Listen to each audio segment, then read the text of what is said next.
Dr Karen Treisman, clinical psychologist, author and trainer.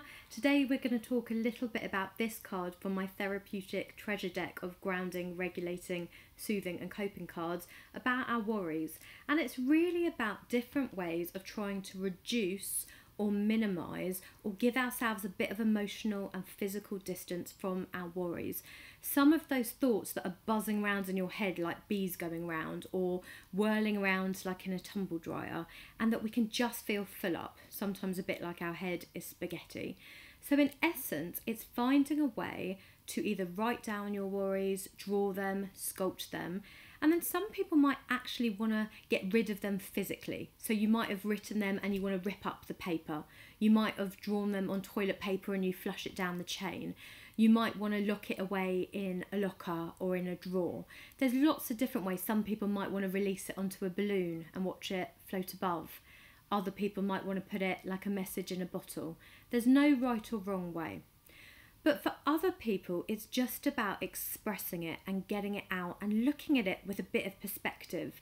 Actually looking at it thinking, I'm much bigger than it and maybe I can think about it with a bit of distance.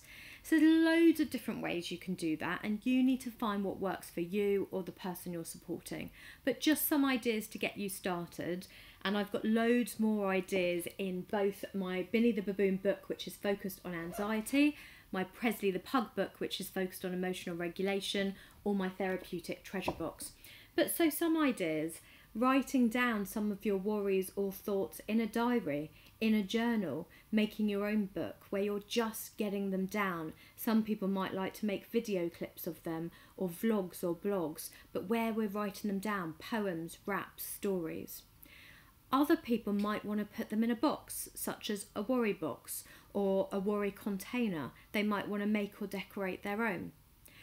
But particularly for children, it can be really helpful sometimes to share, name, or to give your worries to someone else. That doesn't mean that they're going to disappear, but it can just reduce them.